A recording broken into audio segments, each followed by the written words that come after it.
We have also vowed to uphold peace and stability in an accountable and transparent manner. To this end, on the 8th of July 2016, the South African Police Service briefed the South African public through the media on our state of readiness. We followed this up with a media briefing in Vuwani, an area plagued with election-related challenges, on the 1st of August 2016. Today, whilst tens of thousands of men and women in uniform stand proudly at their post, we would like to update you on security measures in place to ensure that an environment conducive to free and fair elections is sustained. As we speak, over 75,000 police members have been deployed countrywide to ensure a safe and successful election process. Nationally, all departments and agencies, together with the SAPS, have deployed 279,291 personnel members. Over 18 government departments and agencies are performing duties with the South African Police Service at the National Joint Operational Center and provincial joint operational centers across the country. This enables the net joints to be in a position 24/7 to proactively or reactively rapidly respond to any situation or contingency at grassroots level. Duties being performed by police members include static protection duties at voting station, escorting of voting material and IEC personnel, patrolling of hotspots, investigating reported offences, and the deployment of roving reaction teams comprising members of the SAP's most elite and highly trained units. We are proud to say that the SAPS personnel have been deployed at every voting station as planned, and that the opening of voting stations proceeded smoothly. There were a few incidents and disruptions caused by extreme weather conditions in provinces such as the Eastern Cape and KwaZulu-Natal. Security planning to ensure a safe and secure local government election process began over a year ago, with various government departments meeting regularly with law enforcement and intelligence agencies in terms of a priority committee of the net joints. For over a week now, the net joints has been operating on a 24-hour basis, and all security-related operations are being guided from an integrated, multidisciplinary joint operational center. The provincial joints are also conducting round-the-clock operations in cooperation with the net joints. The South African Police Service plays a central security role as we are being ably supported by a number of government departments and other agencies, including the intelligence environment. You'll recall we emphasized the logistical support role that the SANDF continue to play in this regard, which is much appreciated. The role of the security cluster during elections is to support the IEC in ensuring that it executes its constitutional mandate of organizing free and fair elections in a secured environment. We remain thankful for the many sacrifices made by our members, many of whom will work very long hours away from home while most South Africans vote and spend time with their families.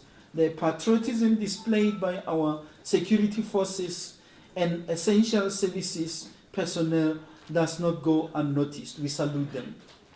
As the law enforcement agencies of the country, we are confident that we have done our best to create a safe and secure environment for all South African people to peacefully make their mark.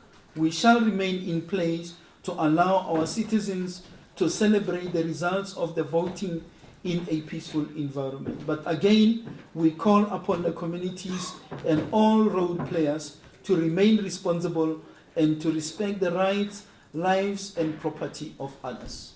We can confirm that our plans are in place and our plans are operational, and we don't have any incidents that are alarming, which are beyond our control, including the area of Vuani, where we had committed to do deployment, and that deployment is doing what it's supposed to be doing. I thank you. Thank you, Acting National Commissioner. Ladies and gentlemen, I'll open for interaction with the collective in front of me. I'll take a round of 5 hands, and then thereafter we will have another round. I will start here. It will be the first one, second, you ma'am third, Barry fourth, and you ma'am the 5th person. Kindly introduce yourself, the media organization you represent, then you can pose your question to any of this collective in front of us. But just to add that the statement that was read by the International Commissioner will be forwarded to you in due course electronically. Thank you. Thank you. Minister from Highway FM. Just a question about the police officers actually voting. I actually received some queries from police officers who weren't able to vote during the special votes, and they say they're not going to be able to vote at all today. So are you confident that your members did partake in the special votes? And then also, just about members being trained, I actually received some questions from police officers on duty in Pretoria CBD about where political parties are allowed to put up their tables and what kind of T-shirts they're allowed to wear into the voting station. So have your officers been trained to a sufficient level? Thank you. Sir? Commissioner Graham Hoskin from the Times newspaper. We're receiving reports that in KZN, the IEC has said that there's suspected electoral fraud in Fulweni and Dundee. And police are investigating. Apparently IEC staff there have been replaced. Can you comment on this, please? Thank you, Graham. General, if you can see me, I'm Emmanuel Watson from the Citizen. What is the situation for one? We've had trenches have been dug. Is the soccer match been going on? Is it peaceful? Are people allowed to vote? And they need vote? Thanks, Amanda. Barry? Good afternoon, General and panel. Barry Bateman, Eyewitness News. It was a report on Daily Maverick this morning regarding, I think it was about 4 arrests related in Vuwani related to apparently these people had made irresponsible utterances, I think was the word. Claims of people being detained without being brought before a court of law. If you can just comment, is there any truth to this? Has anybody been detained or arrested in Vuwani? Any information? Thank you. Okay. My name is Carolyn Olman from eNCA. There have been reports of some protests in Deep Stewart. Is it connected with the elections that's ongoing? Have you heard of that? Thank you. Thank you. Thank you very much. Taylor, the first one on members voting. Those members that did not apply for special votes, which were conducted yesterday, if they are found to be in closer to their voting stations, they are permitted to vote today. They may exercise their right of voting today. But as a department, we have extensively communicated on the need for those that were going to be deployed away from their homes to apply for the special votes, and I believe a number of members did so, and they did exercise their right to vote. Some who did not, or who are much closer to where their voting stations are, continue to be voting during the course of today, and none of our members will be prohibited from exercising their democratic right. In as far as training is concerned, we can't be talking training at a point where we are implementing. We have, during our briefing of the 8th, communicated the number of people that we have trained, and none of our members who are deployed would have not been trained to do the work that they are supposed to be doing. Graham, you mentioned electoral fraud, staff replaced. If the staff replaced, that's within the competency of the IEC to do so. They are within their rights to hire and fire, and I'm not going to go into that. It's a matter that must be raised with the IEC.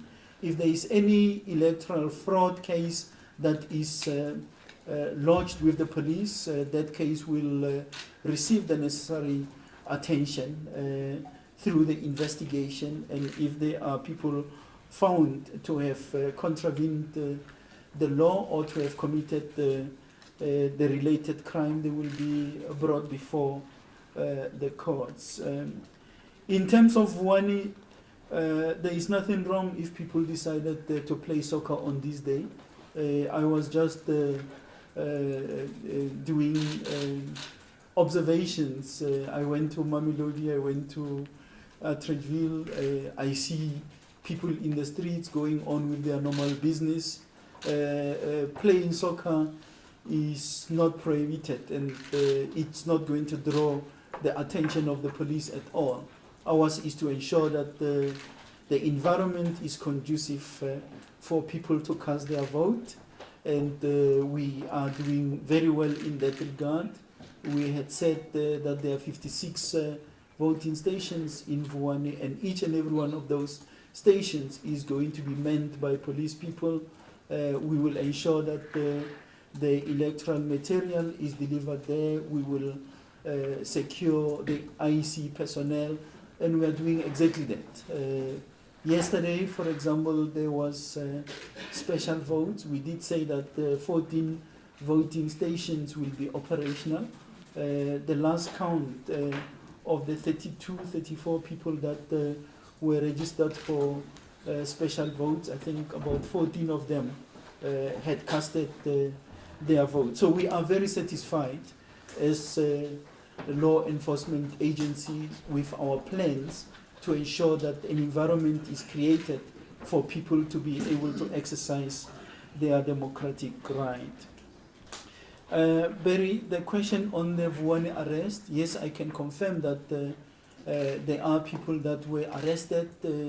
We communicated such on the first when I was in Vuwani that 3 leaders were arrested and that we are still pursuing the others, and I specifically said that they were arrested because of the irresponsible conduct, trying to intimidate people, trying to say elections are not going to be taking place in Vuwani, and we consider that to be a violation of the law, and we always made it clear that we are not going to allow anyone contravening the law as becoming spectators. And I have seen a communique from the National Director of Public Prosecutions, which confirms that those people were before a court and that they are remanded in custody. If I'm not wrong, they are going to be appearing for their bail application, I think on the 15th of August. I'm speaking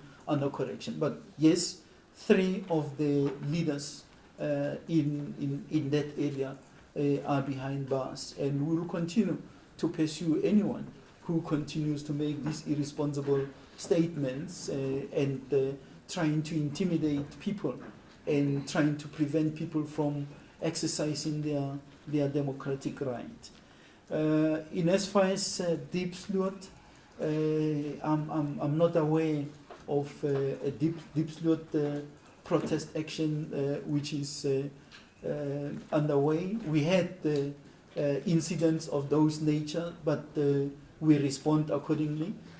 You will know that we had a situation, I think, in El Dorado Park, Freedom Park, a day or 2 ago, where 2 tents were banned. We had a similar situation where there was a service delivery protest in Vereeniging.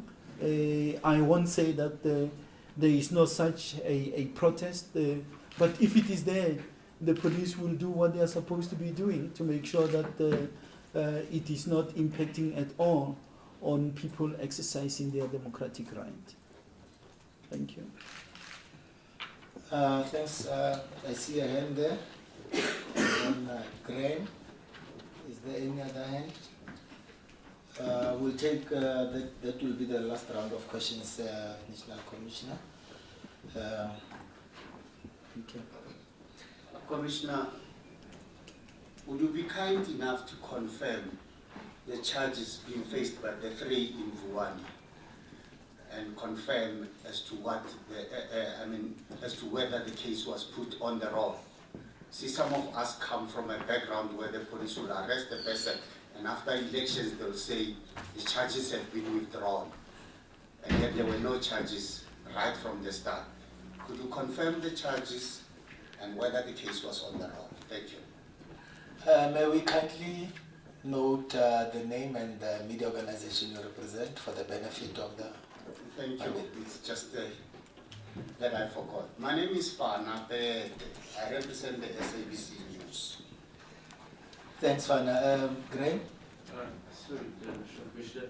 In terms of, other than the four or the three, from Vuwani who have been arrested, have there been any other arrests affected today in connection with any disruptions whatsoever to the elections? If so, how many? What charges have they been charged with? And in connection with the alleged electoral fraud in KZN, Dundee and Vuwani, have the police been asked to investigate the case of electoral fraud? Thank you. Thank you very much. First, Fana, in response to Barry's question, I said we have arrested 3 people. I went further to say those people would have appeared before a court, and that I have noted a statement by the National Director of Public Prosecution, which is saying their cases were postponed and they were remanded in custody. The case will be before court on the 15th of August. And I went further to say for bail application. So it will not have served before a court if there were no charges preferred. I am not going to go into the details of the charges. I have, in a nutshell, said intimidation was one of those. 2, trying to prohibit people from exercising their democratic right, suggesting that elections are not going to be taking place. And we have acted because you can't say we did not warn anyone. We went on record as the police to say this country has got laws, and these laws will be complied with by me and you. All of us will have to comply. But if you choose to behave in an irresponsible manner, if you choose to make irresponsible utterances, you are inviting the police, because we are not going to be spectators at all. And I don't want confusion in this regard. 3 leaders have been arrested. They are not the only ones that were arrested. Some people in that area were arrested. For example, for blockading the roads and so on in Vuwani. But I'm not going to go there. I want to say these ones' utterances went too far. And that is why we have deemed it fit to put them behind bars. And I continue to say that we are still pursuing others who are on the run, and we will find them. They will follow suit. In as far as KwaZulu-Natal, similarly in KZN, there are people that were arrested, but I unfortunately will not have the numbers readily available here with me. And some of the arrests, which I can confirm, will also relate to the so-called political killings that we have experienced, particularly in that particular area. I think yesterday I said the 10th person has been arrested, who was also found with about 5 firearms. So yes, the arrests continue to be made. Anyone who goes against the spirit of the law is not going to be left alone. We will do our work as the South African Police Service. And I'm proud that our members understand their role and they are doing exactly that. In as far as what you refer to as electoral fraud, the matters obviously will be processed by the IEC. Those that fall within the competency of the police will be dealt with accordingly. We are not going to shelve any of those cases. So I don't think I will want to go into the details of the matters. Safe to say that the competent authority will process the cases accordingly. Thank you. Thank you, International Commissioner. I take that there's no other questions. No, Graham, please. It's coming through now from colleagues of ours on the ground. All right, can I give you a chance first? And then I'll come back to you. So it's Calvin again from eNCA. There's just a report I was just reading right now. There's been a report that in Buani, in one of the voting station, IC officials were locked out since 7 a.m. and military, they had to be called to forcefully open the gate. Have you heard of that?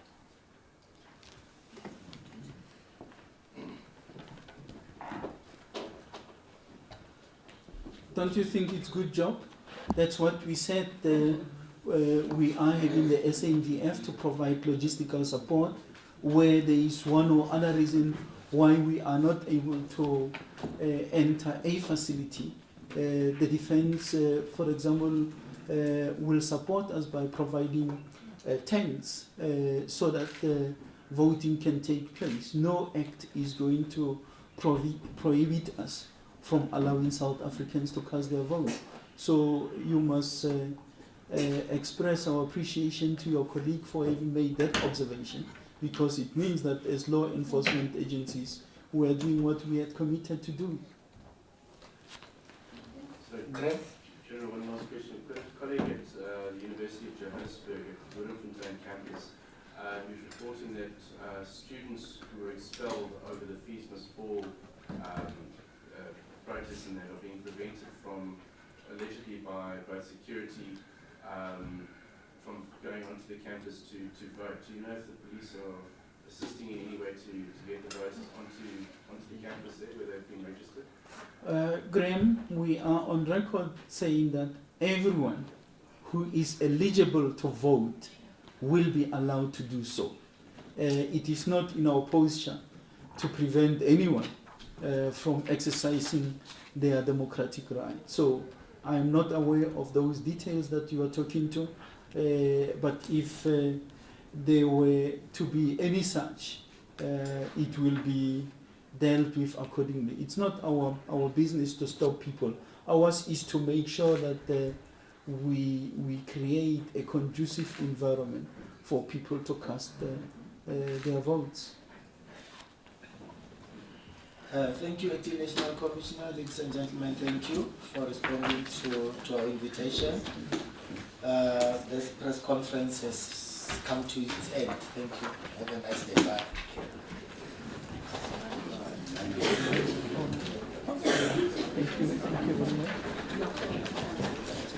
Thank you very much.